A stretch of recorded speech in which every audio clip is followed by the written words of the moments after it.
Assalamualaikum warahmatullahi wabarakatuh. Saya Iksan Maulana dengan NIM L1A 119025, Prodi Kehutanan Universitas Jambi. Pada video kali ini, saya akan sedikit menjelaskan mengenai analisis keputusan manajemen hutan. Oke, kita langsung saja.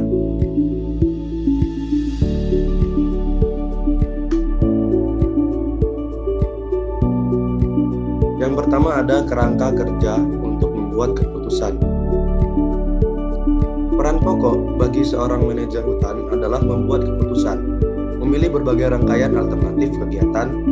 Namun demikian, prasyarat untuk memilih adalah manajer tersebut harus memiliki persepsi bahwa setiap situasi dan isu-isu membutuhkan suatu keputusan. Selanjutnya, situasi suatu masalah dapat bersifat jelas nyata, seperti industri penggergajian butuh bahan baku kayu, populasi rusa menurun, atau seseorang memiliki perkara hukum untuk menghentikan penggunaan herbisida dalam proses regenerasi hutan.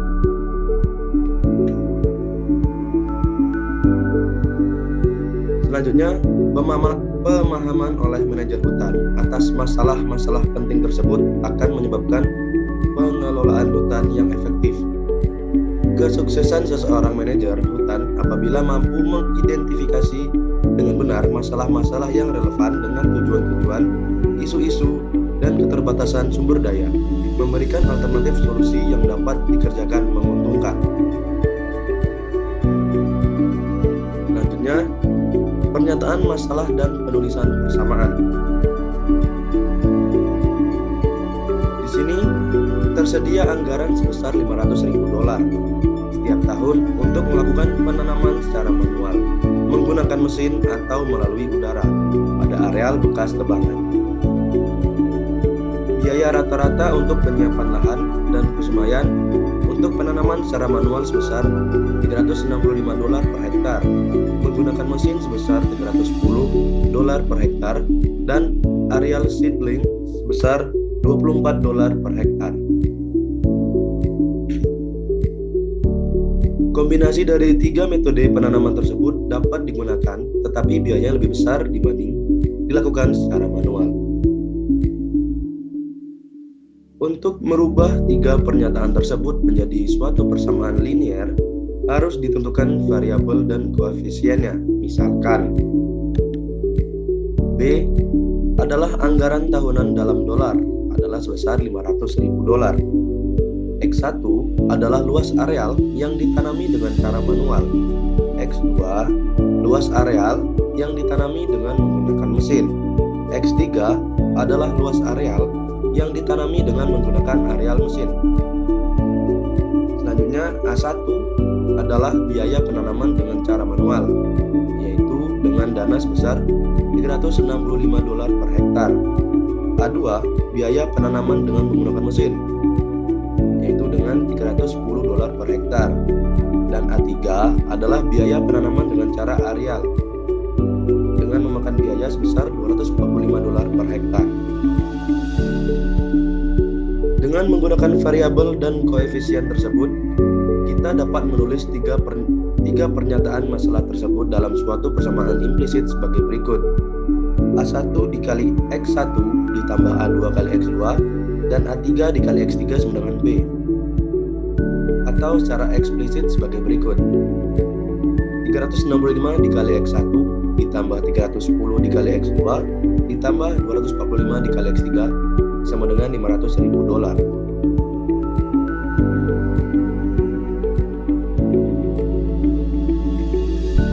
Selanjutnya, persamaan linear tadi menggambarkan kombinasi X1, X2, dan X3 yang menggunakan seluruh anggaran sebesar $500.000.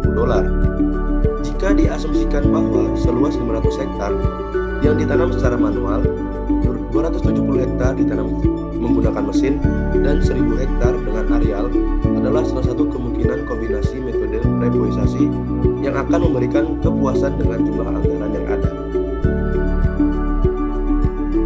Cek kemungkinan kombinasi tersebut dengan memasukkan variabel yaitu X1 sama dengan 500, X2 270, dan X3 sama dengan 1000.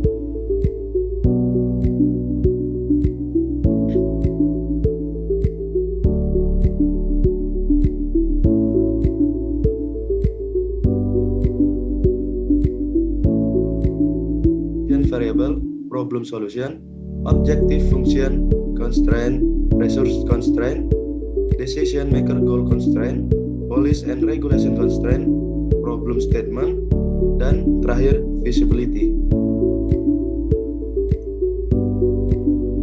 Yang pertama kita akan membahas tentang decision maker, yaitu orang yang menetapkan konteks masalah dan membuat keputusan yang dibutuhkan terhadap masalah yang telah ditetapkan. Decision maker adalah pemilik lahan hutan atau manajer hutan yang diberi kewenangan oleh pemilik lahan untuk melakukan aktivitas pengelolaan hutan, memiliki kebijakan atau aktivitas apa yang akan dilakukan untuk menyelesaikan masalah yang ada, dan bertanggung jawab terhadap pilihan tersebut.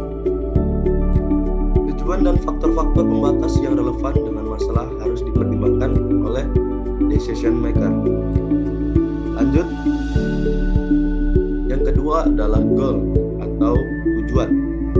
Tujuan merefleksikan apa yang ingin dicapai oleh decision maker. Pada dasarnya, suatu masalah dapat mencakup lebih dari satu tujuan yang relevan dengan masalah tersebut. Yang ketiga adalah goal kriteria atau kriteria tujuan, adalah ukuran numerik yang ditentukan untuk menyatakan apakah aktivitas-aktivitas dari pembuatan keputusan mendukung tujuan. Untuk mengarahkan tujuan, kita harus menemukan suatu kriteria yang mengukur pencapaian tujuan. Contohnya, jika kita memiliki tujuan untuk meningkatkan pendapatan, kriteria.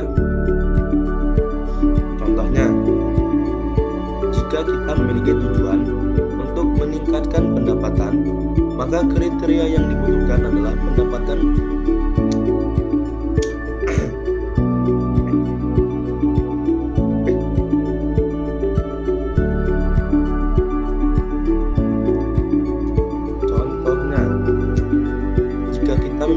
untuk meningkatkan pendapatan, maka kriterianya adalah pendapatan meningkat setiap tahun dibanding pendapatan pada saat ini. Tujuan yang kedua, untuk meningkatkan produksi kayu. Kriteria yang dibutuhkan adalah jumlah kayu yang diproduksi setiap tahun. Yang keempat adalah activities and deficit. Yang keempat adalah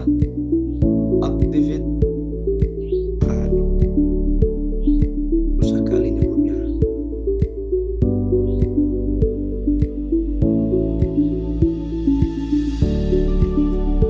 Yang keempat ada activity and decision variable, yaitu ide tentang aktivitas dan variabel keputusan dapat dengan mudah dibangun dengan suatu contoh. Tujuan proyek adalah untuk memaksimalkan kesempatan peluang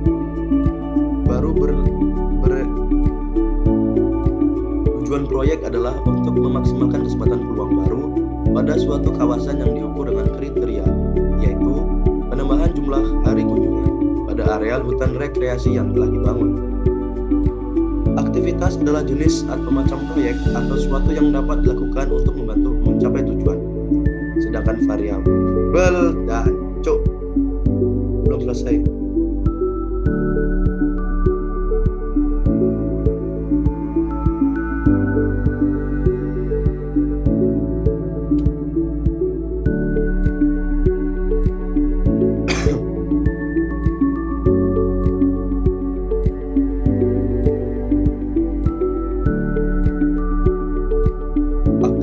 Adalah jenis atau macam proyek atau sesuatu yang dapat dilakukan untuk membantu mencapai tujuan.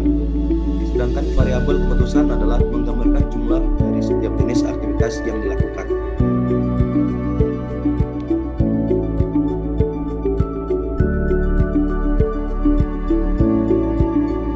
Yang kelima adalah problem solution atau solusi masalah, adalah gabungan dari sejumlah aktivitas yang dipilih untuk mencapai tujuan. Membuat keputusan. Suatu solusi terdiri atas jumlah tertentu variabel keputusan. Yang keenam adalah objective function atau fungsi tujuan, adalah suatu pernyataan matematis dari suatu tujuan yang mengkombinasikan kriteria dari tujuan tersebut dengan variabel keputusan dari suatu masalah. Secara normal, fungsi tujuan ditetapkan untuk membantu pembuat keputusan untuk memaksimalkan suatu seperti keuntungan, pendapatan, atau volume keuangan, atau meminimumkan suatu seperti biaya, risiko, atau kerugian.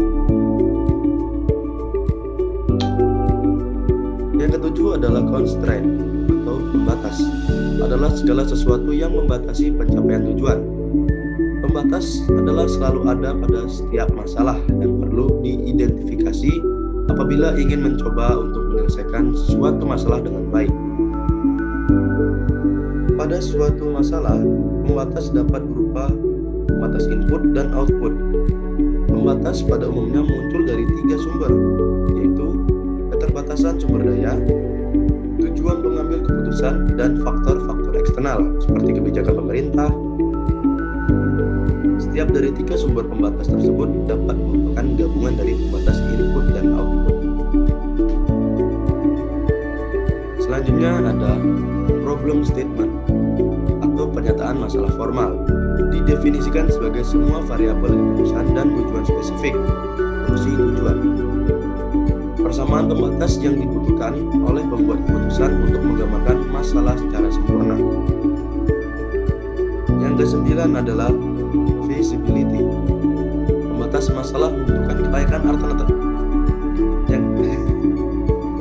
Yang kesembilan ada feasibility. Adalah pembatas masalah membutuhkan kelayakan alternatif solusi. Pernyataan sederhana, solusi adalah layak jika semua pembatas masalah ditemukan atau memuaskan. Sebaliknya, solusi tidak layak apabila satu atau lebih pembatas masalah tidak memuaskan. Sekian, terima kasih.